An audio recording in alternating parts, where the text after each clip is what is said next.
دکتر غفران بدخشانی که امشب مهمان ما در این بحث است، ایشان همچنان به بحث خوش آمدید میگویم. دوستای عزیز، ما طبق روال برنامه بحث امشب برگزیدیم ریشه یابی چالش های قومی در افغانستان. حضرت دکتر اگر صدای مرا میشنوین، من میخوام کوتاه و کلی سوال را مطرح کنم و تقریبا 20 دقیقه شما وقت میتیم که در رابطه با این سوال صحبت بکنین و داشته های خودتون بگین، ما بشنویم و 20 دقیقه یا 25 دقیقه دیگه و دوستا وقت میتیم که پرسشی داشته باشن مطرح بکنن و ما به نوبت هر کدام این پرسش ها را مطرح خواهیم کرد. دوستا هر کدام اگر پرسشی داشتن شماره 1 2 را در پایان بنویسن تا ما هر کدام را پرسششان را به نوبت بگیرم. حضرت دکتر، آغاز میکنیم از اینجا که کشورهایی که دارای اقلیت‌های قومی هست تا امروز حتی در کشورهایی که در حل دنیای مدیر از این مشکلات نتونستن افغانستان از این قاعده مستثنا نیست و اینکه در جهان سوم ما مردم به سر میبریم و یکی از چالش‌های بزرگی که در افغانستان است چالش‌های قومی است. ریشه های چالش‌ها را ما چگونه می‌دانیم و تعریف شما از ساختار قومی در افغانستان چی می‌تواند باشد؟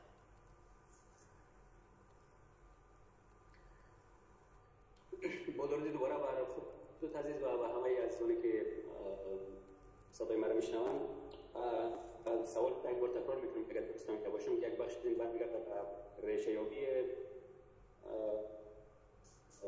بس مسائل قومی در افغانستان و این خب تعریف ما از ساختار قومی اگر صحیح شنیده باشم در افغانستان چه درست است؟ بله. خب نخستین عزیز که در این 20 دقیقه پرداختن به مسئله تباری در افغانستان چه کاری خوبی نیست، چون این خیلی پیچیده هست و خیلی مغلق است و فرصت خیلی بیشتر میخواهد و ما تا حدی توانم در این کتاب دولت به ملت نقد بر ساختار نظام سیاسی در افغانستان در بخش‌های بعد این مسئله پرداختم. یک کاوش تاریخی که از اینکه مسئله تباری در افغانستان از کجا و چه وقت جنجال برانگیز میشه و امروز در چه واقعیت اجتماعی از نیروی تباری ما در افغانستان قرار داریم.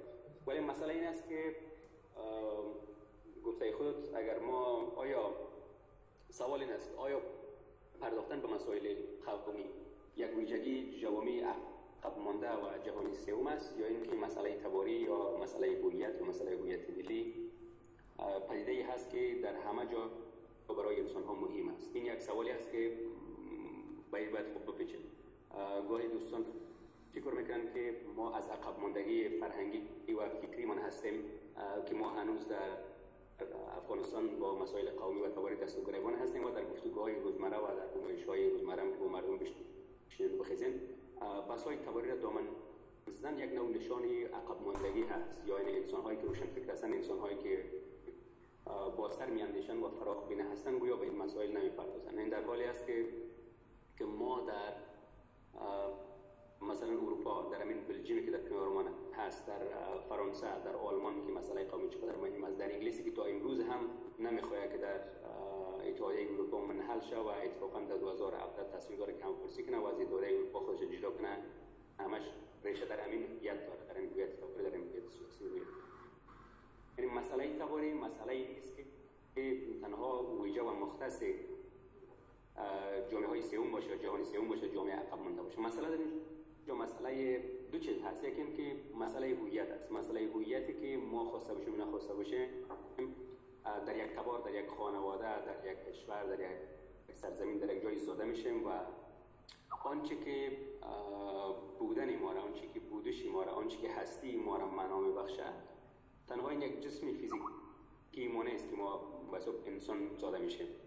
آنچه که این انسان بودن ما را معنا میبخشه، آنچه که این انسان بودن ما را تعریف میکنه یک مشت ارزش و داشته‌های فرهنگی است که ما در آن بزرگ میشیم و با آنها پرورده میشیم و آنها این ارزش‌ها برای ما عزیز میشن، چون این ارزش‌ها یک نوع به گونه گره خورده با با ذات ما هستن، با آفرینش ما هستن. یعنی ما در همین ارزش‌ها تعریف میشه، ما در زبان فارسی تعریف میشه، ما در دین اسلام تعریف میشه، ما در نوروز داشتنمان ما را از دیگران متفاوت میسازه و ما در همین تعریف میشه، ما در موسیقی من تعریف میشه، ما در شعر من تعریف میشه. آنچه که ما را از انسان‌های دیگر متفاوت میسازه، آنچه که ما را از جوامع دیگر متفاوت میسازه، آنچه ما را از فرهنگ‌های دیگر متفاوت میسازه، یک مشت ارزشی است که ما با آن پرورده شدیم. بس اصلا در اینجا هست، بس روی هویت تباری از افغانستان یا در هر جایی که هست، بس در این است که انسان‌ها در هر اقلیتی که هستن، ولو یک گروهی 10 نفری باشن ولو یک گروهی 20 نفری باشن، این حق انسانیشان است که این ارزش‌های خود را پاس بدن و این ارزش‌های خود را داشته باشن، زبان خود داشته باشن، کیش خود را داشته باشن، هویت خود را داشته باشن، رسم و رواج و عنعنه و شیوه خاص زندگی خودشان داشته. این حق انسانی همه انسان است.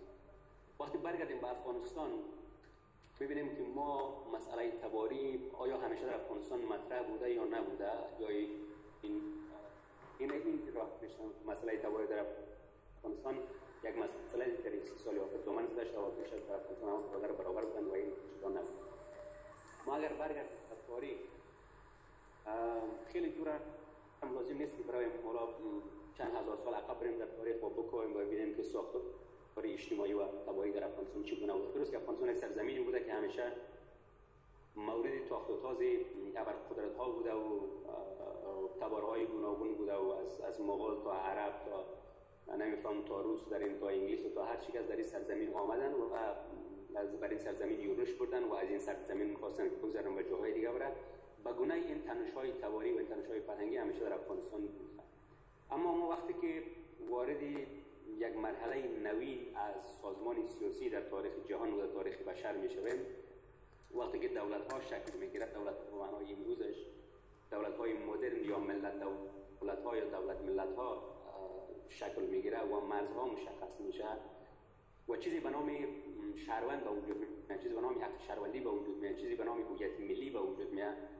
در اینجا هست که این چالش‌هایی که در سرزمین همیشه فرارای ما بودن یا این مشکلات اجتماعی و تباری که همیشه در این سرزمین و گونه‌های مختلف وجود داشته چی میشه؟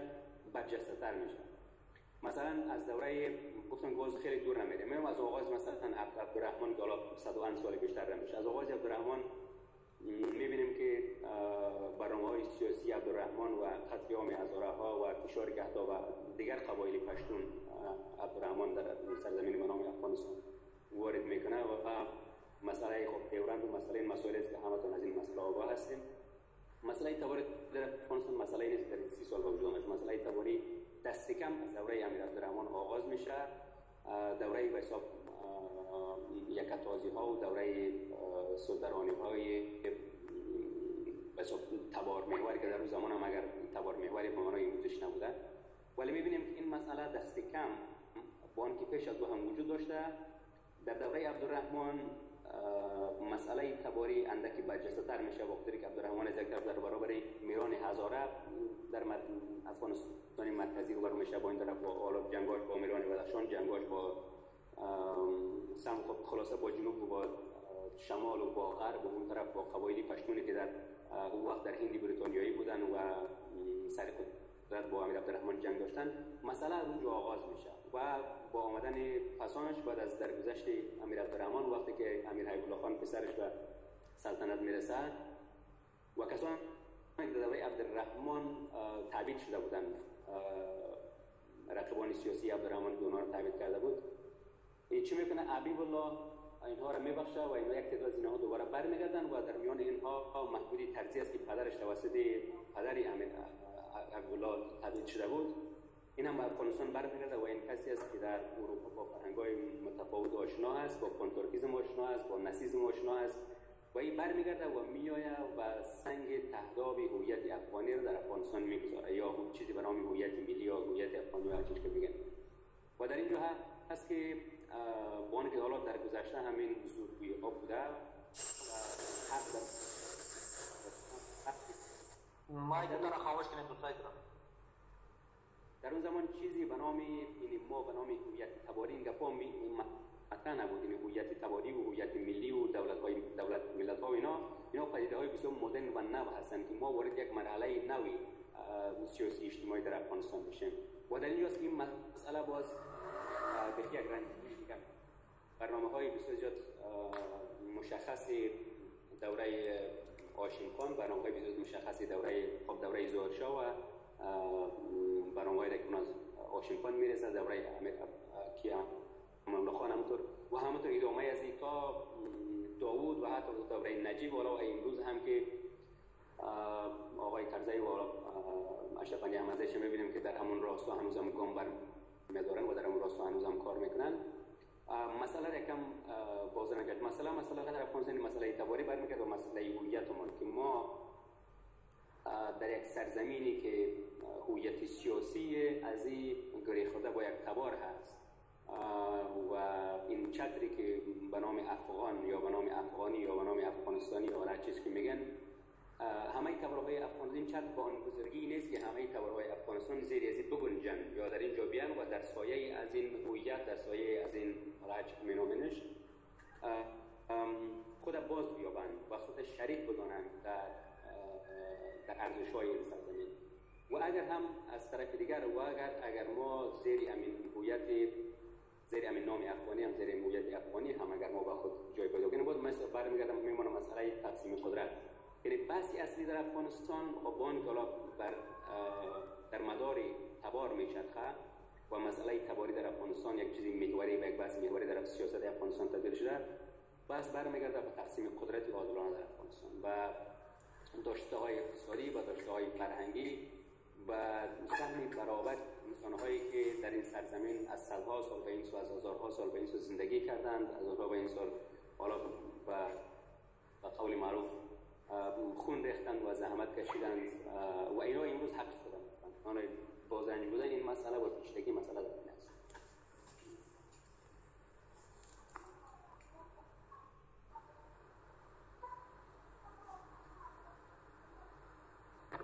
برمیگردیم به بخش دوم. عزیز خوبه که تعریف من چی تبریک دارم از ساختار قومی در افغانستان. من تعریف مشخصی از این مسئله ندارم مگر اینکه افغانستان سرزمین اقلیت هاست. ما در افغانستان اگر تخمین شده با هم که هیچ وقت در افغانستان سرشماری نشده و اگر سرشماری هم شده از این کابل و نواحی کابل هیچ وقت بیرون نرفته و ما هیچ جای در تمام افغانستان نتونستیم بشماریم که ما چند درصد فوز داریم. با آن تخمینی هم شده که مثلا پشتونها تا 38% و همونطور با کتا 25 و 24 و 13 و 9 و غیره و غیره. افغانستان سرزمین اقلیت ها است. افغانستان سرزمینی هست که در اون هیچ کسی سنگ اکثریت بودن را به سینه زدن نمیتونه و هیچ کسی در این سرزمین حتی دوای بومی کردن همین بحثا را میشنویم که مثلا افغانستان سرزمین کدام تبار است، افغانستان سرزمین کدام تبار نیست. دوستانی که در خارج از افغانستان زندگی میکنن با وجود در کشورهای اروپایی، مثلا خودم که 19-20 سال میشه که در اروپا زندگی میکنم، با آنکه ما یک هلندی بومی نیستم، حالا در اینجا ما زاده نشدم، پدر و مادرم اینجا زاده نشدن و همین 20 سالی که من اینجا زندگی میکنم، حالا کسانی که در 10 سال اینجا زندگی میکنن، در 5 سال اینجا زندگی میکنن و امروز شهروند هلند هستند، از همه حقوق یک هلندی بومی برخوردار است. اینم برخوردار است. کدام بحث نیست. یعنی بحث ما اگر از دیدگاه حالا انسانی بشیم بحث کنیم، این بس اصلا مطرح نیست که فلان قوم از چی وقت در این سرزمین هست. خدا کنه که فلان قوم در سرزمین باشه، این سرزمین باشه، حق داره که در زمین زندگی کنه، حق داره که زبان خود داشته باشه، حق داره که ارزش خود داشته باشه، حق داره که در سیاست این سرزمین سهم بگیره، حق داره که رئیس جمهور سرزمین شه، وزیر سرزمین شه، دبیر این سرزمین شه و غیره. اما سرزمین افغانستان یک سرزمینی هست که در او یک مشت انسان‌هایی که حالا بان که ما خیلی این وجه مشترک ما انسان‌هایی که در افغانستان زندگی می‌کنیم خیلی بیشتر از تفاوت‌ها ما است، ولی خب فعلا جو سیاسی به گونه‌ای آمده که ما تفاوت‌ها رو باید بیشتر دامن بزنیم، تفاوت‌ها رو باید بیشتر برجسته بسازیم تا اینکه ببینیم خب در این سرزمین ما چه وجه مشترک داریم و در کدام بخش تاریخ ما همسویی و همخوانی داریم و از گذشته‌مون چی می‌تونیم بیاموزیم و با هم و در کنار هم با حفظ تفاوت‌ها ممکن هم مهم است. حالا هویت سیاسی و پیدا آوردن هویت سیاسی به معنای از نیست که همه منحل در یک دیده شوند، همه برن مثلا فارسی زبان شوند، همه برن پشتون شوند، همه برن ترک شوند. نه، مثل کانادا، مثل آلمان، مثل صفا کشوری مثل هند که در کنارمون هست، مثل همین پاکستان، مثل همین ایران که در کنارمون هست، از ترک تا کرد تا بلوچ تا ایماق تا آذری تا نمیدونم فارسی زبان هر چی خواسته باشین در اونجا هست. ولی این تفاوت‌ها زیباست، این تفاوت‌ها باید باشه، این تفاوت‌ها باید حفظ شه، ولی همزمان یک سیاست عادلانه، یک سیاست که برابری رو برای همه بخواهد، یک سیاستی که یک دولتی که در چارچوب اون دولت همگی خود بتونن باز بیافن و همگی بتونن در اون چارچوب خود تعریف کنن و این حسی واقعی شهروندی که ما شهروندی یک جامعه هستیم و در برابر از جامعه مثلا مسئولیت بپذیریم را بتونیم به وجود. حضرت دکتر یک جهان سپاس. میخوام کوتاه دو کلمه دیگه عرض بکنم خدمتتون، یکی را به عنوان پرسش و یکی را به عنوان بازنمود. به عنوان پرسش را میخوام مطرح بکنم که در جریان‌های روشنفکری که در 2 دهه پسین در افغانستان در این راستا خواستن کاری بکنن به نحو وارد این عرصه شدن، یکی از رأیات‌هایی که اینا پیشنهاد کردن مسئله انتگراسیون بود، یعنی ادغام قومیت، ادغام هویت‌ها بود. این مسئله تا هنوز نه در افغانستان نه در حتی کشورهایی که بنیانگذار همین ایده یا پندار بودن مؤثر نبوده. چطور در افغانستان اینهایی که آمدن ادعای روشنفکری کردن ایره در افغانستان پیشنهاد کردن، با اینکه نتیجه قبلی از ایره در ترکیه دیده بودن، نتیجه قبلی از ایره در عراق دیده بودن، در سوریه دیده بودن و همچنان در کشورهای اروپایی و در هندوستان همچنان این مسئله پرواضح بود. و مسئله دیگر نبود هویت سیاسی که بحران ایجاد تعارض هویت قومی را می‌کنه. این مسئله در افغانستان تا کجا با این وضعیتی که امروز در افغانستان وضعیت سیاسی ما جریان داره تا کجا میتونه ادامه داشته باشه و ما راه کجا خواهیم برد با این وضعیت؟ هویت سیاسی در افغانستان ما داریم، همین که ما سرزمینی داریم به نام افغانستان با مرزهای نیمه مشخص و هویت سیاسی ما خب یک بخش هویت سیاسی ما توسط جامعه بین‌المللی تعیین میشه. کشورهایی که خودشان هم رسمیت دارن با نام کشور توسط دیگر کشورها شناخته میشن یا کشور ما را به رسمیت میشناسن، ما در سرزمین به نام افغانستان با مرزهای مشخص و با یک هویتی که حالا به نام افغان و افغانی و افغان یا هر چی که میگنش وجود داره. در آنجا هویت سیاسی امروزی ما خواسته باشیم نخواسته باشیم اما افغان یا افغانی است، این هویت سیاسی ما است. بحث در اینجا هست که آیا این هویت سیاسی این واقعیت تباری افغانستان را برمی‌تابه یا نه؟ ما در این هویت سیاسی و تعریف شده که حالا توسط خودمان اگر نشده این وجود داره، در این چقدر این واقعیت این هویت یا این تعریف از این هویت سیاسی داشته با واقعیت افغانستان سر میخوره یا نمیخوره؟ هویت سیاسی ما داریم برمی‌گردیم به اینکه مسئله ما خب چند رقم نشنالیسم داریم. در این کتاب دولت به ملت من این رو هم بحث میکنم که در کل یک نشنالیسم تباری داریم و یک نشنالیسم مدنی داریم. در این نشنالیسم مدنیش نشنالیسم تباریش همین هست که هویت یک قوم در محور بس قرار میگیره، او میتونه آلمانی باشه، او میتونه افغانی باشه، او میتونه ترکی باشه، او میتونه و غیره باشه. کاری که در ترکیه شده مثلا اموال ترکایی که در شرق مثلا ترکیه زندگی میکنن، کردهایی که در ترکیه زندگی میکنن مجبور و ناگزیر هستند که اگر هویت ترکی را میپذیرند در پاسپورتشان باید ترک نوشته شه. خب با آنکه ترک نیستن، عین همین داستانی که قرار است در شناسنامه‌های نو افغانستان نوشته شه. یا اگر فکر کنید که نام ایران نمیبود، نام ایران مثلا تاجیکستان میبود، یا این تفاوت‌های تبارهایی که در ایران است اینو در تاجیکستان میبودن و میرفتیم ما در تذکره یا در پاسپورت یک ترک نوشته میکنیم تاجیک، در شناسنامه یک کرد نوشته میکنیم تاجیک، در شناسنامه یک لور نوشته میکنیم که تاجیک. این چی میشه؟ در اینجا ذاتی از او، این یک چیزی که جزء خلقتی از او هست، ترک بودنش، هزاره بودنش، تاجیک بودنش یا کرد و لور بودنش جزء خلقتی از او، جزء او همون هویت زاده شده. این را دیگه ما چی میکنیم؟ سر چاله پا میکشیم و یک چیز جانشینی از اینجا هست که باز این آزاردهنده نمیشه و اینجا به چالش میشه. مثلا در افغانستان هم کاری کردن بر اساس دو تئوری که در آغاز نشنالیسم هم یک تئوری حساب مدرنیته را داشتیم، مدرنیسم داشتیم که گویا جنبه در این موتور یا جنبه در این چیز در این تئوری مسئله انقلاب صنعتی بود و انقلاب صنعتی با مدرن شدن جامعه و تقسیم کار نیاز به یک زبان مشترک وجود میشه و نیاز به یک سازمان نوی کاری ایجاد میشه و همین گونه کسانی که در 100% کسانی که در رأس هستند چیزی به نام فرهنگ‌های والا و زبان‌های والا را یا بلند یا والا را با وجود میارن و کسانی که از اطراف میان یا آیسایسی در این منحل شده میرن و اینجا یک هویت ملی شکل میگیره و این تنها و تنها با باور مدرنیست‌ها در بحث نشنالیسم پیامد انقلاب صنعتی است که انقلاب صنعتی نیاز را با وجود آورد که ما یک زبان مشترک، یک هویت مشترک و غیره داشته باشیم. اما ساختارگرایی‌های اجتماعی یا با گفته خودشان سوشال کانستراکتیویست اینها چی کردن؟ یا گفتن که نه، مسئله هویت هیچ ربطی به این بحث مدرنیسم و گپ نداره. مسئله هویت یک چیزی ساختگی هست، یک چیزی است که ور اندرسون ایمیجن کامیونیتیز میگه، یا که اجتماعهای تخیلی، اجتماعهایی که ما را در وهم و از در حقیقتش ما فکر میکنیم که ما جز یک تبار هستیم، ما فکر میکنیم که ما جز یک هستیم، ما فکر میکنیم که این ارزش برای ما مهم است و این همش در تخیل خودمون، در ذهن خودمون ایجاد شده و این از روی در حقیقتش کاری که ترجیح میکنه یا بر اساس امین تئوری هست، امین سوشال کانستراکتیویسم، ساختارگرایی اجتماعی است که یا میگن که نه ما میتونیم هویت افغانی را که هیچ نوع اساس فرهنگی و تاریخی و چیزی نداره، ما میتونیم یک هویت خودمون ایجاد کنیم و یا میان مهندسی میکنن، نقشه ریزی میکنن که این هویت چگونه ایجاد شه،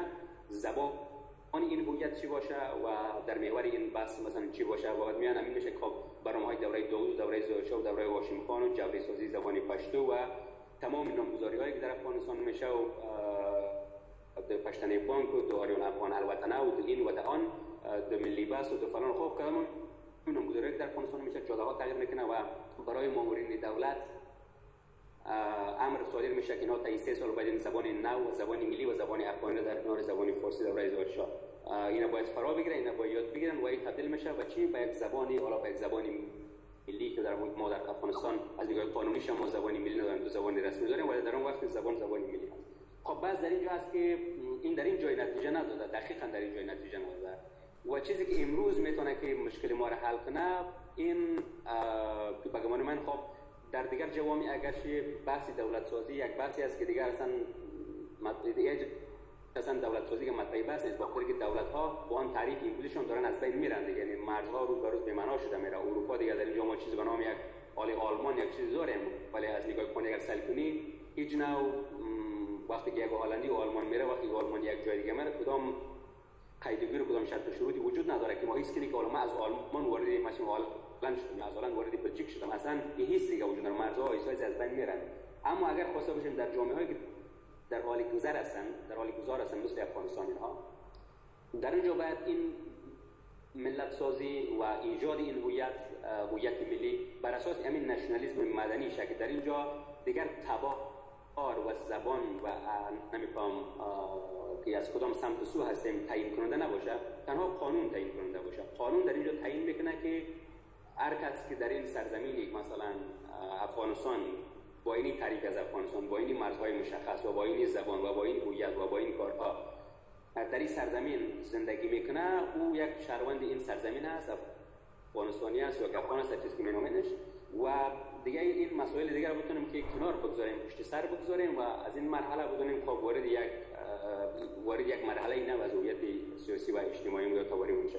اما بدبختی در اینجا هست که راه حلی که وجود داره اگر ما قرار باشه که با همین هویت افغانیمان بمانیم، مسئله جنجال برانگیز این است که هویت افغانی گری خورده با یک تبار هست، یعنی که ما خواسته باشیم یا نخواسته باشیم چنین هست. با آنکه دوستان میگن خب این در آغاز این مسئله بوده و حال امروز مسئله افغان، یا که ما وقتی افغان میگیم منظورمون پشتون است و افغان میگیم منظورمون پلگی است، خب بخبر از این که واژه افغان تنها همان معرب افغان هست، کدام تفاوت دیگه نداره. و حتی دوستانی هم که بحث افغانستانی را پیش میکنن، افغانستانی هم کسی که از افغانستان آمده و افغانستان هم سرزمین افغان ها، یعنی در اون حالت هم کدام تفاوتی در این مسئله نیومده.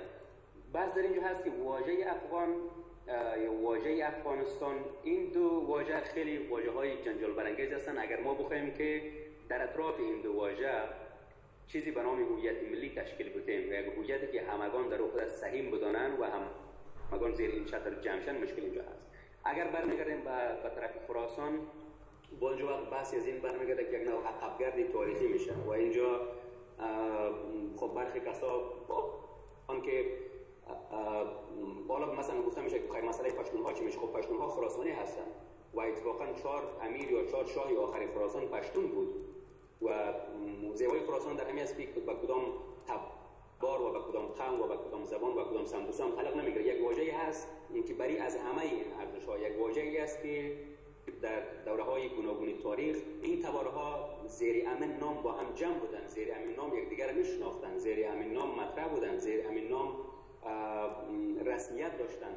اگر ما دوباره برگردیم به این و بحثمون اگر یک بحثی احساساتی تاجیک در برابر پشتون و پشتون در برابر ازبک، ازبک در برابر هزاره و بحثایی که آریایی اصل کی است و آریایی اصل کی نیست، از این گپا بگذاریم. اگر وارد یک بحث سالم و سازنده سیاسی شویم که ببینیم خب خراسان اگر برمیگردیم به این واژه، اگر نام افغانستان و خراسان میسازیم، پیامدهای خوب این مسئله چی است و پیامدهای بس بعد این مسئله چی است؟ با خراسان شدنمون چه چیزها را از دست میدیم، با خراسان شدنمون چه چیزها را به دست میاریم، با افغان بودنمون چه چیزها را از دست دادیم و از دست میدیم و چه چیزها را از دست نمیدیم. یک بحثی باشه که خارج از این، خارج از احساسات، خارج از عقده، خارج از این حالا گفتگوهای روزمره‌ای که دست از این دست از اون بزن که این کاری این نسل جوان هست که صادقانه بشینه تاریخ به خوانش بگیره، از هر تباری که اصلا نقد کنه و خود را نقد کنه. جوان تاجیک بخیزه برای کسانی که سیاست دولت مردان تاجیک تباری که در حکومت بودن به نقدی از یابو بپردازه، ببینه که خب اینا به عنوان نمایندگان تبار من برای تبار من چه کردن، برای سرزمین چه کردن. این مسئولیت جوان هزاره هم داره، این مسئولیت جوان پشتون و ازبک و بلوچ و ایماق همگی داره. تنها به این شیوه هست و تنها از این راه هست که ما بشینیم به نقد خودمون با اینکه پنجه ها رو طرف دیگران چی کنیم مشنما کنیم تو کردی و تو کردی و خب در این تو کردی ها من هم سهم دارم. حالا در این خرابی ها خب جزئی حالا خواسته بشیم نخواسته بشیم یک بخش از این برمیگره به تبار من، یک بخش از این برمیگره به دولت مردانی که از تبار ما بودن یا از تبار ما به قول خودشون نمایندگی کردن که نماینده راستین تبار بودن یا نبودن. خب اون بحث شده. تنها از این راه و از یک با یک خانه‌تکانی فکری و با یک خوانش درست و ژرف و منتقدانه تاریخی میتونیم که گامی به جلو برداریم و اون هم به معنای چی بگم، یعنی بس خراسان رحم انداختن خودش یک غایت نیست، این هم خودش یک هدف نیست، یک وسیله است، وسیله برای ایجاد یک بحث سالم سیاسی در راستای این هویت سیاسی و اجتماعی افغانستان. حضرت دکتر صاحب گرامی، بیشتر از مسئله قانون یاد کردن، گفتن مثلا قانون اساسی کشور حکم میکند که من تاجیک احمدی هزاره محمودی پشتون حکیمی ترکمن در پاسپورت یا در گذرنامه ما که هویت سیاسی ما را تشخیص میکنم باید نوشته شود افغان. اینجا به قول نلسون ماندلا ما شکایتمان از قانون نیست، شکایتمان از نبود قانون نه، بل از ناعادلانه بودن قانون است و این قانون ها در اکثر کشورها هست. مثلا امروز در تاجیکستان ازبک هایی که تحت قیادت حکم روایی تاجیک ها هستند در پاسپورت چون تاجیک نوشته میشه در صورتی که او ازبک است، تاجیک نیست. و همچنان 3 میلیون تاجیکی که در ازبکستان زیر چتر حکومت ازبک ها زندگی میکنند در پاسپورتشان همچنان ازبک نوشته میشن. خب این مشکلات ها در تمام در بسا کشورهای آسیای میانه وجود داره و حتی در کشورهای اروپایی، این کشورهایی که ما میبینیم در خوبترین وضع اجتماعی به سر میبرن، اینها این مشکلات دچارش هستن. مثلا فرانسه هنوز از این بحران عبور نکرده. بیشتر به انگلستان شما اشاره کردین، اسکاتلند هنوز در همین معضل گیر ماندگی است. مردم اسکاتلند هنوز جدایی طلب هستند. اسپانیا هنوز به این مسئله روبرو هست. ولی اینها تانستن به نحوی چتر مشترکی بسازن، سقف مشترکی بسازن، ولی در افغانستان اینا یک باور در اینجا ایجاد شده بود اما در افغانستان ایجاد نشد. همین باور همون باوری هجمونیستی بوده، باوری یعنی خود برتربینی بوده. به هر حال یک دنیا سپاس از حضور حضرت دکتر صاحب. ما سوار دوستا را میگم که بسیار خود روی همین مسئله بیشتر از دوره روشنفکری افغانستان یاد کردی و یک مسئله مهم است که آیا چرا اینها تونستن که این سقف مشترک را ایجاد کنن و ما نتونستیم که ایجاد کنیم. یک بدبختی که ما در افغانستان داشتیم این بود که از برای اینکه ما روشنفکر کم داشتیم و روشنفکرها همیشه خودشان کسانی بودند که بنیانگذار احزاب سیاسی بودند، بنیانگذار جنبش‌های نمی‌فهم فکری بودند و خود این روشن فکرها به گونه‌ای میبایست که از یک موضوع مشخصی سیاسی به نقد و مطالعه جامعه بپردازند. یعنی ما در تاریخ افغانستان ما روشن فکر غیری وابسته به یک جناح سیاسی و یک جنبش فکری نداریم. اینا هر کس که بودن، مثلا خب ما یک بسیار کتله کوچک قلم به دست داشتیم و اینها خودشون بنیانگذار ده‌ها مکتب فکری بودن و وقتی که از این جایگاه فکریشان در برابر یک جایگاه فکری قرار می‌گرفتن و را به نقد می‌گرفتن، برای همین است که بحث‌های ما همیشه عقده آلود بوده و این وابستگی‌های فکری ما، وابستگی‌های سیاسی ما را نگذاشته که ما بتونیم تصویر درست، تصویر صادقانه از بافت سیاسی و اجتماعی افغانستان بیرون بتیم و بتونیم که کمبودی‌های خودمان هم بپذیریم. وقتی که ما مثلا جناح چپ، وقتی که راست ها جناح چپ یا چپ ها راست به بحث میگیرن به نقد میگیرن یا راستی ها چپ به نقد میگیرن، در این میان یک گروه غیر وابسته ای که نه چپی باشه و نه راستی باشه، کار از این مطالعه باشه و روزنامه نگاری باشه و روشن کردن روان مردم باشه و با پرسش کشیدن این قدرت های که به اساس سلطنتی راندن و این کسانی که به حساب این چیز هژمونی خود به اشاره کرده، این یک گروه را ما نداشتیم در افغانستان و این یک گروه شکل نگرفت. ولی اگر نسل ما و شما، این نسل جوانی که نقد از خود آغاز کنن، مثلا ما دست برداریم از این که نمیفهم در فلان مثلا گوشه تاریخ هزاره ها یا پشتون ها یا ازبک ها یا مشین فلانی ها یا فلان ها چی کردن. ببین یک بار مثلا من میگم من حالا خواسته باشم یک جوان تاجیک تبار هستم، باید از خودمان آغاز کنیم که سهم تاجیک ها در این کاستی ها چی هست، تاجیک ها چی کردن، خلای تاجیک ها در کجاست، بریم یخنی خودمان بگیریم و سهمی که خودمان در این تاریخ داشتیم را به نقد بگیریم.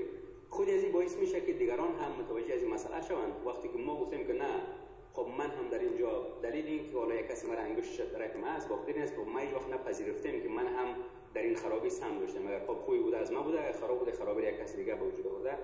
برای این عزیز وظیفه ما و شما، وظیفه نسل ما این همین هست که انتقال از خودمان آغاز کنیم و ما کسی باشیم که ما بگذاریم. مثلا هم یک از فرودهان گفتم که بیا پلی شام این راه را زمن بگذر، یک کسی باید از خودش بگذاره در اینجا، یک کسی باید نخستین گام برداره، یک کسی باید این سقف شود که دیگر را دگردی از این جمع شود. در غیر از او خب با همون مشکلات روبرو میشیم که یک نسل پیش ما و نسل پیش از اون هم دست برایون کنه. سپاس حضرت دکتر گران ارج، دنیا سپاس حضورتان را. دوستای عزیزی که پرسش داشته باشند شماره بنویسن در پیام تا ما ببینیم که کیها هستن، ما به نوبت پرسششان به حضرت دکتر در میان بگذاریم.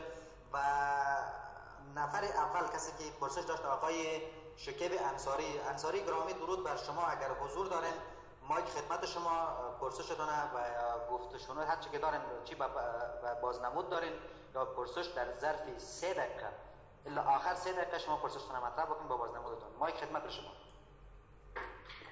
سپاس نفر عزیز، درود جداگانه دارم خدمت جناب دکتر سپهران بدخشانی. خوشحال شدم که امشب صحبتاشون شنیدم. جناب دکتر سپهران که بحث خودت بسیار جامع و کلی بحث کردی و ما اتفاقا بر ما آموزنده تمام شد، ولی من پرسش دارم که بیشتر میخوایم سر رفع مسئله قومیت در افغانستان، یعنی راه‌های عملی که بتونه یک جوان تاجیک و یک جوان پشتون و یک جوان، بالاخره مسئله جوان مطرح نیست، بالاخره دو روشن فکر را که جدایی از بحث تباری بیان به عنوان یک مسئله تبار نگاه کنن و اونا را روی میز گفتمان بکشانن، یعنی راه عملی از چی باشه. بگونه مثال ببینید تا کنون نگاهی که به مسئله قومیت شده نگاه قومی به مسئله قومیت بوده، تا اینکه به قومیت یا به نژاد مثل که شما گفتین به عنوان یک مسئله علمی نگاه شود. خب چالش‌های خیلی زیاد پر روی این مسئله وجود داره. اولی که بحث شما در ابتدا بحث تاریخی بود تا یک بحث تعلیلی بوده باشه. خود بستر زدن تاریخی به مسئله قومیت به نوع یک نوستالژی تاریخی را دوباره سر گفتمان قومی در افغانستان شکل میده اگر قرار باشه ما بیایم با گفتمان قومی تاریخی وارد مسئله قومیت شویم، اما عقده‌های ناشی از سلسله تاریخی بازم مانع یک گفتمان روشن، واضح، مانع جامع و دور از اتصال و یا دور از تعصب مانع میشه. یعنی اساساً بدون نگرش قومی به مسئله قومیت، اگر ما مستقیما وارد بحث تحلیلی مسئله قومیت در افغانستان شویم که یک راهکار عملی باشه که بتونه جانب ما را قناعت بده، جانب مقابل ما را قناعت بده که ما سر موضوع قومیت، سر مسئله قومیت به عنوان یک مسئله راهبردی بحث میکنیم، نه به عنوان یک مسئله که حق بگی و حق بده باشه. جدا از مسئله بحث تاریخیش اگر یک بحث راهبردی و عملی باشه، به نظر سوالی از درست از انصاری عزیز با درودی دوباره برخودت و پرسش خیلی بجا و پرسش خیلی مهم و خوبی را مطرح کرده. انگلیس ها یک ضرب المثل دارن و میگن که طرح درستی پرسش نیمی از پاسخ است.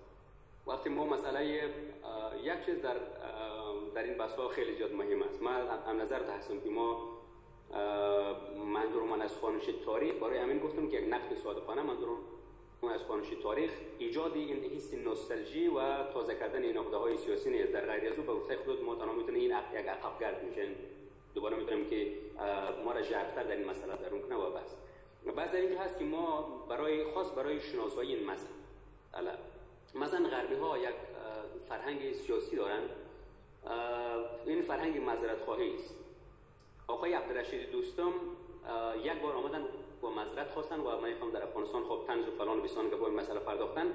ایشان این کارشون خیلی این صداور ستایش است، این کار خیلی همت میخواد. مثلا در مثال آلمان آمد از یهودی ها معذرت خواست. خب اون که آلمانی هایی که امروز هستن خب هنوز دستشون به خونی یهودی ها آغشته نبود. هیتلر آمد این کار را کرد، ولی کسانی که بعد از آمدن معذرت خواستن. بعد تمام پافشاری که امروز مثلا ارمن ها با ترکا دارن به خاطر اون قتل عامی که ارمن ها را کرده بودن، ترکا هنوز هم نمیپذیرن که ما این کار نکردیم.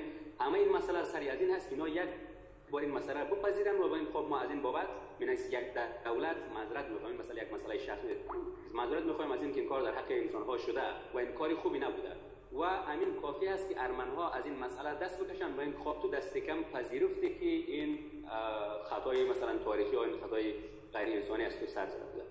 مسئله خوانش تاریخ دقیقاً همین است. ببینیم که ریشه‌یابی کنیم، ببینیم که بحث از کجا آغاز میشه و چگونه آغاز میشه که ما بتونیم که همونطور باز گام به گام بریم برای حل بپردازیم. و مسئله که دو روشنفکر گفتی، اگر دو روشنفکر واقعا روشنفکر باشن یا میتونن که بیرون از این دایره تباری خودشان به گونه تحلیلی و به گونه اکادمیک بیان به بحث تباری بپردازن، اگر واقعا روشنفکر هستن.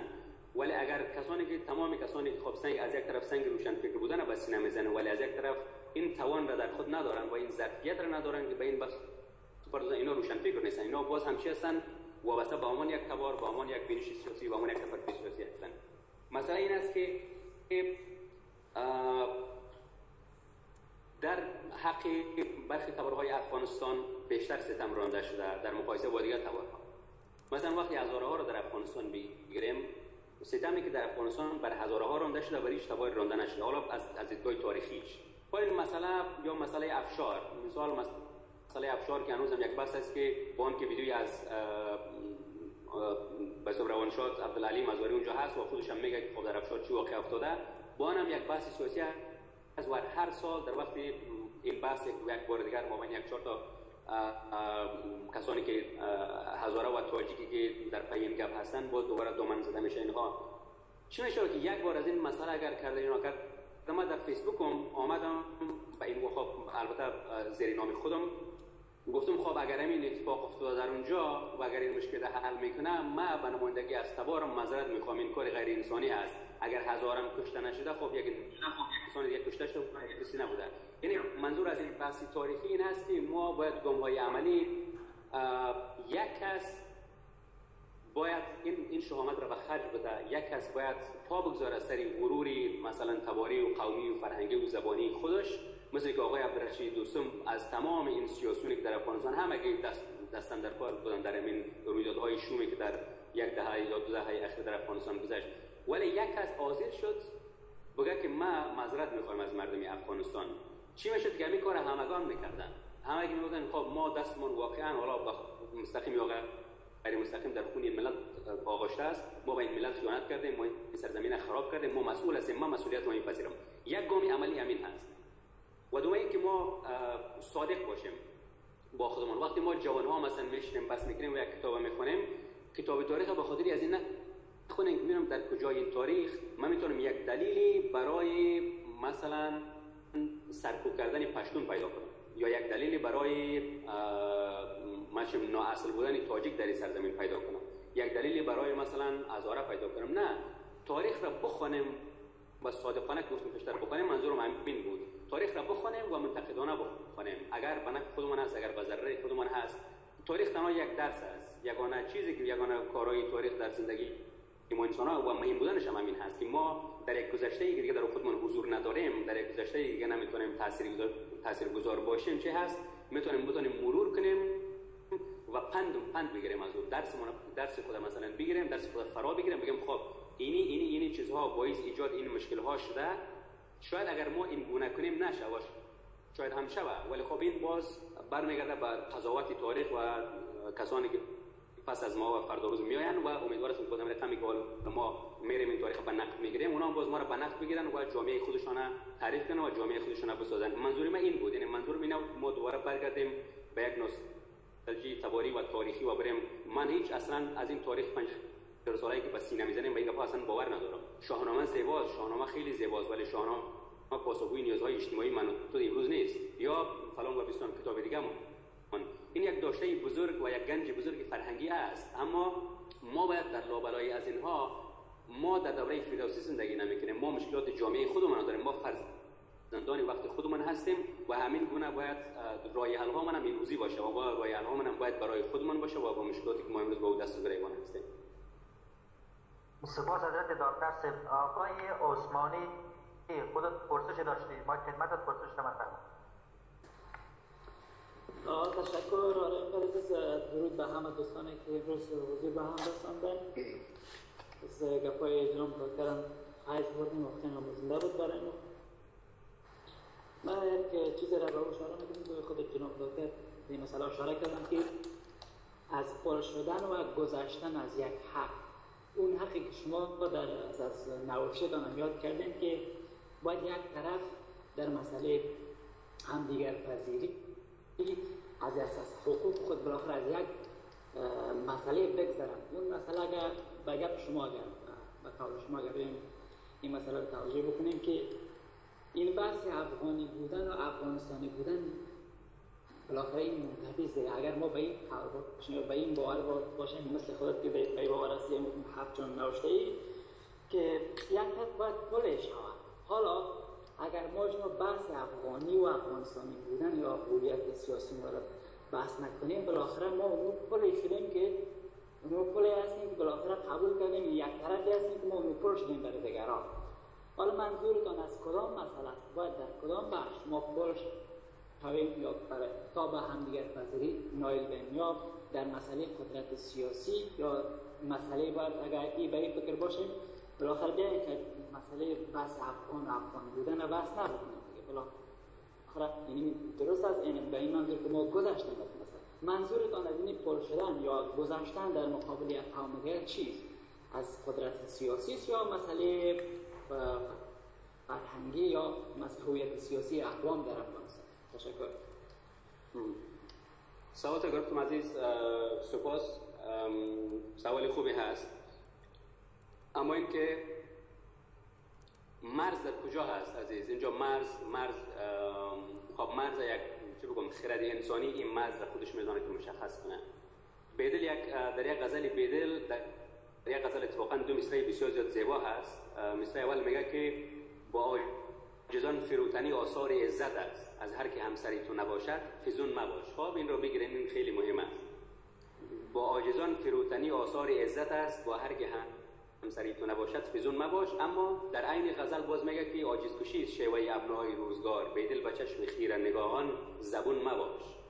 یعنی ما بان که از یک طرف میگه که نه این با عاجزان فروتنی، ولی وقتی که فروتن میشی و سری تعظیم خم میکنی و هم کسی شمشیر گفته که سرت بزنه دیگه در اونجا باید در نمیپذیری. یعنی خودی خیرت انسانی در اینجا ترازو هست و این میسنجه که ما از چی میتونیم بگذاریم و از چی نمیتونیم بگذاریم. حق سیاسی ما نمیتونیم از حق سیاسی بگذاریم، هویت سیاسی ما نمیتونیم از این بگذاریم. مسئله پذیرش در چی است؟ مسئله پذیرش در این است که ما با تمام تاجیک بودنم، برادری هزارم با تمام هزاره بودن نش میپذیرم. ما دوست ندارم که بیا همرنگ ماشه. برادری پشتونم زبانش داشته باشه، برادری پشتونم به زبانش عشق بورزه، برادری پشتونم به زبانش نوشته کنه، بیاندیشه، بسرایه، بخوانه، عشق بورزه. ما هم از اون زیبایی که او خلق میکنه لذت میبرم و میتونه که در کنار ما اما پشتون بودنش حفظ کنه، ولی خب برادر ما هم باشه و در کنار ما هم باشه و من هم در کنار ازی بتونم. مسئله این هست که ما در افغانستان هیچ چیز نمیپذیریم. در افغانستان روی یک واژه دانشگاه چند سال است که هنوز قانون تحصیلات عالی پاس نمیشه و دانشگاه گفتن در یک مقطعی از این تاریخ معاصرمان 3-4 روز مثلا بندی مشری و 10 نفر با خود دانشگاه گفتنشون از کارشون هم برطرف شدن و غیره و غیره. وقتی میگم که هم دیگر پذیری به این معنا هست که تحمل کنیم یک دیگرمان، متفاوت بودنمان تحمل کنیم، بگذاریم که مثلا ما مثلا شخصا به این باور هستیم که یک کودک ازبک که مادرش در گوش ازو به ازبکی لالو گفته تنها در زبان ازبکی قادر است که یک شهکار خلق کنه، نه در زبان فارسی که زبان دومش است. با آن خابالات زبان فراقومی هم اگر در افغانستان باشه و همچنان یک کودک فارسی زبان که او چی در بامیان به دنیا آمده باشه چی در دره‌های پامیر به دنیا آمده باشه و یک کودک پکتیایی که در پکتیا و مادرش با او به اون لهجه شیرین حالا پشتو لالو گفته و او رو به اون لهجه بزرگ کرده، خب او حق انسانی و مسلمش است که به او زبان عشق بورزه، به او زبان نوشته کنه، به او زبان باندیشه. اما این حق نداره که همزمان هویت ما را انکار کنه، همزمان حق ما را بخوره، همزمان این گذشت به ایمان است. گذشت به ایمان که ما بتونیم یک مثلا ما در نمیفهم سال 2012 در افغانستان بودم با آقای احمدزیای مسعود اونجا دیدار داشتیم با چند تا از این جوانها. همین مسئله شد که وقت هنوز بحث انتخابات بود که چی شود در انتخابات بعدی فلان اینا گپا که باید رئیس جمهور تاجیک باشه و فلان باشه و اینا گپا. اونجا هم گفتم خب برای ایجاد این اعتماد سیاسی چرا یک بار تو تاجیک پرنفوذی که اینقدر تاجیک در دور و بر تو جمع است چرا یک بار نمیگذاری که یک هزاره رئیس جمهور باشه، یک پشتون معاون اول باشه، یک ازبک معاون دوم باشه، تو یک بار اصلا این چیز نباشی و یا بگی خب این وزارت ریاست جمهوری تو معاونیت اول دوم سوم از شما در برابر از این وزارت فرهنگ و وزارت اقتصاد و وزارت فلان و فلان خیمه میخوایم از شما. تو وقتی که این اعتماد به یک کسی میکنی و اونم برای 4 سال یا اونم برای 5 سال، خب در باری آینده اون کس ناگزیر است که اعتماد بر تو هم بکنه. یعنی یک کسی در این وقتی میگم یک کسی باید پیشگام شه، اعتماد سیاسی این گونه با وجود میاد که من یک بار از حق خودم بگذرم. با خاطر کامل یک چیز طبیعی است که هیچ کسی از حق خود نمیگذره. همه دوست دارن که خب هویت سیاسی داشته باشن، همه دوست دارن که مطرح سیاسی باشن، همه دوست دارن که زبانشون و او فلان تا یک انسانیشون است. ولی در یک جایی که ما 5 نفر هستیم و تنها 4 چیز در دسترس است، خب یکی در یک نوبت باید دست بکشه که این 4 تا یک به این 4 تا دیگه برسه، با امید این که 4 سال بعد خب این باز یک کسی دیگه دست بکشه و به ما هم برسه. و اگر خب چنین نشد خب راه مبارزه همین هست. بعضی مثلا دموکرات ها در 2 دوره در امریکا زدن رئیس جمهور نشدن، ولی خب این سال شدم نشن. مبارزه سیاسی همین هست که گاهی به این هدف میرسیم گاهی به این هدف نمیرسیم، ولی منظورم از همدیگر پذیری و منظورم از گذشت این بود، نه اینکه ما هویتمون را و زبانمون را و حق سیاسیمون را بگذاریم کف دست دیگران. سپاس حضرت دکتر صاحب. خدای هم سخن 3 دقیقه وقت داری پرسش کا مطلب بگو از مایک خدمت خود. درود به همه دوستان، به ویژه به بدخشانی عزیز. بحث بسیار همه جانبه و عالی داشتن. یک تبصره کوتاه و بعد آخر سوال. آنچه که بدخشانی عزیز در باب شکلگیری هویت ملی و بحث شهروندی و خب این بحث‌های مدرن مطرح کردن که اگر بگردیم به متون کلاسیک خودمان، همون انسان مولانایی، فکر میکنم برای کسانی که اهل خرد و اهل مطالعه و اینا هستن قابل پذیرش است. همه ما همون گپ مولوی که انگور میگیم، یعنی میخوایم به اینجا برسیم. اما در افغانستان به یک سری از واقعیت ها هم ما مواجه هستیم. میبینیم که بحث هویت، زبان و قومیت از مسیری طبیعیش که حق انسانی است حالا بیرون شده و این در واقع تبدیل شده و یک بحث سیاسی خیلی کثیف و مزخرف. و گونه نمونه حالا شما برین از یک جوان پشتون که حداقل نمیفهمه که یعنی تاریخ 100 سالش خبر نداره، یا نمیفهمه پشتون بودن چی مزیتی است، چی خوبی هایی داره و چی بدی هایی داره، یا مثلا چی تفاوتی داره، چی برتری از دیگرها داره و این برتری جویی چی هست. یا یک تاجیک عینی ترتیب ما میبینیم که اینا خیلی از جوانای تاجیک فقط فکر میکنن با این که بگن ما تاجیک هستیم یعنی یک نوع فخر است.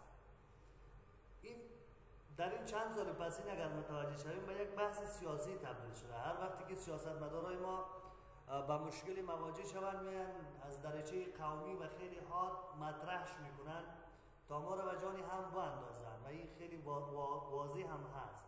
و از یک طرف هم در نهاد همه آدم ها خواستی بودنشان با اون هویتشان هم وجود داره که آدم را وامی داره که در جای سکوت را بشکنن. بحثی به این هست که ما چطور میتونیم همین گفتمان هویت را و شکلگیری هویت ملی را از بحث سیاسی که این بازیگران میاین یک روز در روزهای انتخابات مثلا خیلی تاجیک هستن، خیلی پشتون هستن و هزارا ازبکن، بعد پس از انتخابات به خاطر به دست آوردن منافع شخصی و اینا همه چیز فراموش میشه. ما چطور میتونیم همین بحث هویت را از مسیری سیاسی یا مزخرفش بیرون بکشیم به یک گفتمانی که تا بتونیم به اون انسان مولانایی و یا اون شهروندی که همدیگرش با تمام داشتهاش میپذیره برسیم. فقط پرسش ما همیست چطور میتونیم از سیاست بیرونش بکنیم و مسیری طبیعیش که به یک گفتمان عقلانی مبدل شود. عزیز در آغاز بحثم گفتم که ما چنانچه کار فلسفه میان دین و میان علم یک فضای هست، یک فضای گره در انگلیس ها نوانز لند میگن، خب سرزمین بالا هیچ کس، و کار از این چیز است که در میان این دو میان جگری میکنن. گاهی میره پیشون، گاهی میره پیش این، گاهی را بالا نرم میکنن، گاهی او را نرم میکنن، گاهی مسیری این را تعیین میکنن، گاهی مسیری اون را تعیین میکنن. گویا که در ترازوی افغانستان ما شاهین نداریم، یک پله طرف داریم و یک پله اون طرف داریم. در این میان یک نیرویی که این دو تا را بتونه مهار کنه، یک نیرویی که این چپ و راست کشیدن را در توازن بتونه نگاه کنه وجود نداره و این نیروی چه قسم با وجود میاد. این نیرو یک گروهی از نخبگان هستند، قسم پیشتر گفتم یا وابسته به حساب چپ و راست بودن و پشتون و تاجیک هزاره بودن یا نیستن. اینا یک گروهی هستند که یک خوانش صادقانه از تاریخ دارن، یک نقد صادقانه از تاریخ دارن، از احزاب سیاسی دارن، از زمین رهبرای سیاسی دارن. بحث هویت همیشه خب یک بحث سیاسی هست. این وظیفه جامعه مدنی، وظیفه روشنفکر و قلمبدست و روزنامه‌نگار و نمیفهم ژورنالیست، این وظیفه اینها است که این سیاسیون را در حقیقت خلع صلاحیت کنند. بگذارین تو درست است که مثلا خب این بحث همیشه در هر جا همین هست، دامن زده میشه. ولی در اینجا باز مثلا در اروپا یک گروهی هست که جامعه مدنی نامش میگذاره، نفهم روشنفکر نامش میگذاره، یک گروهی هست که در مابین از این دو پله قرار داره و این دو پله را هم در توازن نگاه میکنه. هر کس که سر میکشه این میره پرسش میشه در برابرش و در مقابلش. کار ما هم این داستان هست. ما مثلا من تو در برابر این جوانی پشتونی بخبر و آن تاجیکی بخبر یا ازبکی بخبر، خب مسئولیت ما همین هست. مسئولیت ما این هست که مثلا حالا منظور از گفتم که از خودمون نقد کنیم. حالا چند پیش انجمن خراسانیان که در کابل بنیان گذاشته شد، این بحثا در اینجا در اروپا هم میشد و وقتی که دوستایی رو چی میکردن ما پیغام نوشته کردیم که امیدوار هستیم که این شیوه کاری که شما در اروپا داشتین که گویا که خراسان و خراسان بودن تنها مال تاجیک بدخشان و پنجشیر و هرات کابل باشه، یک کسی در اینجا سهم نداره، این گونه نشه. بحث خراسان یک بحثی میتونه یک بحث درست و سازنده‌ای باشه و شما این را با این چیزهای کوچک نه آلوده نسازین. و این ولی خب این داستان در اونجا هم میبینی که بعضی چیزهای و موجهای واکنشی و بحث‌های واکنشی و مسئله خراسان و مسئله خراسانیان و مسئله خب درست است، این حق مسلمی همه شهروندان است و تمام گروه‌ها میتونن با شیوه دلخواه خودشان مبارزه سیاسی کنن. منظورم از این نیست، ولی منظور از این که من مسئولیت ما تنها در تبارمون خلاصه نمیشه. من می‌ناس یک جوانی تاجیک تنها در برابر تاجیک ها مسئولیت ندارم. خب من ناگزیر هستم به عنوان یک قلم بده است به گشنه هزاره و گشنه پشتون و گشنه ماشین بلوچ ایماب کسانی که در فلان دره و در فلان در زیر فلان خیمه با پای ترکیده شب سرش گوله میباره و روز هم در غم نانشست. خب من ناگزیر این مسئولیت وجدانی من است به اندیشم و ایجاد این یک گروهی که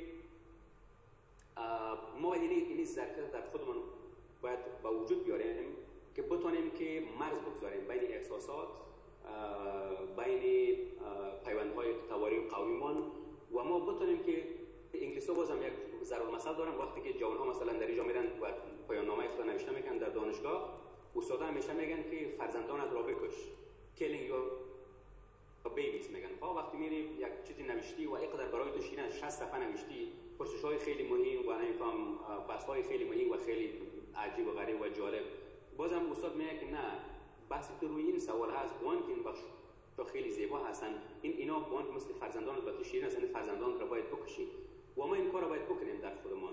جوان‌ها باید این ظرفیت در خود ایجاد کنن که گاهی بتونیم که روی شما پای بگذاریم و گاهی بتونیم میره بپذیریم که شاید خوشحال خانی خطک برای یک پشتو زبان به این بزرگی باشه که فردوسی برای من است یا سعدی برای من است یا نمی‌دونم فلان کس یا حافظش یا ناصر خسروش برای من هست.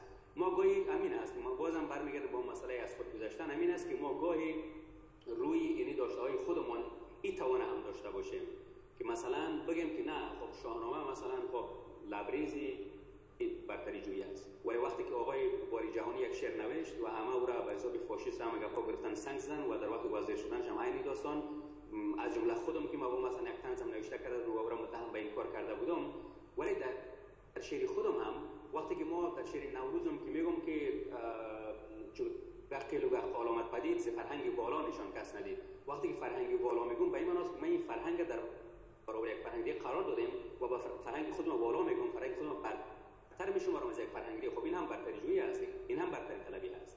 یعنی این در همه ما هست، در فارسی زبان ما هم هست، در پشتون و یک چیزی خب یک چیزی چه بگم یک چیزی طبیعی است که انسان ها چیزایی که از خودشان را هست و بیشتر ارزش بگذارن و بیشتر ارزش قائل باشن، ولی بس این هست که ما اینمی توان را باید در خودمون برقرار میشه ایجاد کنیم که گاهی بتونیم روی اینمی ارزش‌های خودیمان پای بگذاریم و به دیگران حق بدیم که باشن، به دیگران حق بدیم که صداشون رو بکشن، به دیگران حق بدیم که در حقیقت قهر باشن. قهر بودن هم خوابین هم حق انسان هاست.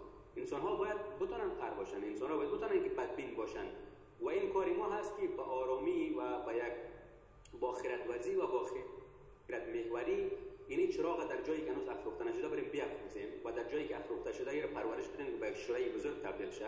مسئولیت ما این است و تنها از این را میتونیم که این برادری پشتون هزاره ازبک تاجیک که از تاریخش بیخبر است، از تاریخ ما بیخبر است، از نمیفهم ارزش‌های انسانی جهان بیخبر است.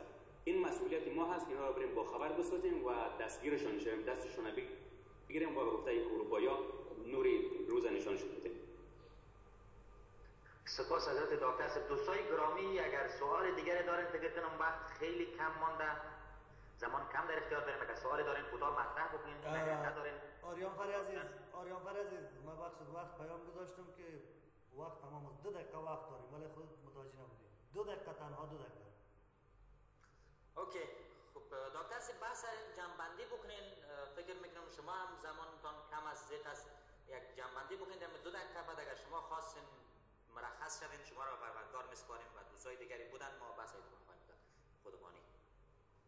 خب عزیز امین که خب من در برنامه دیگه بودم ولی هم باید برم برنامه دیگری و برای همین بحث یک کمی در هم بر هم بود، خیلی سامان یافته و سازمان یافته نبود بحثمان و دوستانی که هنوز این دولت به ملت این کاری کوچکی از من هست در باب این بساط نقد و ساختار نظام سیاسی در افغانستان، مسئله هویت ملی و مسئله ایجاد دولت در افغانستان، حالا یک بحث کوچکی هست. دوستانی که در افغانستان هستن در کابل و فکر کنم کتاب فروشی نمیفهم انتشارات سعید است یا نمیفهم اونجا، خب جوانا رو بپرسن خب میفهمن. این بحث در اونجا به گونه یعنی اکادمیک گونه و بهتر و با دلایل بهتر در اونجا مطرح شده و در اونجا بریم مسئله رو به بحث گرفتیم و دوستم دارم که اگر دوستان نقدی دارن که آن هم کاری میشه که مربوط به یک مقطع فکری من هست. من چند سال پیش نوشتم، در روز زمان شاید دیگرگونه فکر میکردم، شاید امروز حالات دیگرگونه فکر میکنم و شاید فردا دیگرگونه فکر کنم. بحث بس این که خب اگر در اینجا حالا کوتاهی و در همون برهمی که ایجاد شده خاص از این مسئله بود و امیدوار هستیم که با در حالا برنامه دیگری اگر نیاز و خواهشش بود بتونیم روی یک موضوع مشخص که با سامون و سازمان بتونیم که بیشتر این مسئله رو بحث بگیریم. ما خواهش از جوانان از همین هست و عنوان واپس این سخن که ما خواسته باشیم و نخواسته باشیم می‌کنیم به شمول خودم ما کشانده میشیم. مسئله هویت مسئله چیزی خب مهم است. زبان برای ما عزیز است، هویت برای ما عزیز است، سرزمینمان برای ما عزیز است، تاریخمان برای ما عزیز است. ما خواسته باشیم و نخواسته باشیم کشانده میشیم، ما احساس میشیم و گاهی مثلا خب خیرات محوری بودن یا خیرات ورزیمون از یادمون میره و بعد دست میزنیم حالا به بعضی مسائل سیاسی. خواهش من است از جوانان قلم به دستی که به این مسائل میپردازند این مسئله نقد یک چیزی بسیار زیاد مهم و سازنده هست که ما خودمون را به نقد بگیریم. کسانی که اول از تبار ما هستند که دیگران بیاموزند. یک شیوه این هست که ما با نقد کردن خودمان دیگران را بیاموزیم که مثلا یک از راههای دستیابی این مسئله نقد است. من خودم نقد میکنم دیگه اون نیاز نداره که به من نقد خب میره خودش نقد میگه کسی دیگه را ما بتونیم در یک فضای قسمی که همسخنی عزیز گفت ما بتونیم در برابر در میان این کشمکش‌های سیاسی یک فضایی را ایجاد کنیم که در اونجا یک بحث بود در صفحه دکتر نشاط دوستم هم درباره همین هویت در اونجا اسدی بودا بود، در اونجا خب خود دکتر نشاط بود، در اونجا هم یک چیزی نوشتم و در اونجا ساقبی شهید بود، جیبی مرداد بود، اونجا آمدن و بس بسیار یک فضای دوستانه، بسیار یک فضای آرام، همه با استدلال، همه با اینکه هیچ کس با هیچ کس هم نظر نبود. هر کس خب دلیلی داشت برای هدف، برای مثلا نظرش و همه به نظر احترام داشتن، همه به نظر میپذیرفتن. منظور از بس همین باشه که بس برای ثابت کردن کدام موضوعی مشخص نباشه. مسئله بس تنها یک بستری است که در اونجا ما میتونیم بعضی گوهر خب باز کنیم، بعضی گریه‌ها رو بتونیم بگشاییم، بعضی چیزها رو بتونیم بیاموزیم، چیزایی که خبر نیستیم با خبر شویم. یعنی منظور خانه کردن یک کس برای یک در امری نیست یا که مثلا بر حق ثابت کردن من یا بر حق ثابت کردن یک کس دیگه. نه، من از 4 جوانی که به این سرزمین دل میسوزونیم و در برابر این مردم و این تاریخ و این خاک مسئولیت داریم، گاهی خب میشنیم این مسئله را با پرسش میگیریم که این رو بگشاییم و استقلال را پیدا کنیم. سپاس از حوصله‌مندیتان که حالا پرگپی کردم با حوصله‌مندی گپارش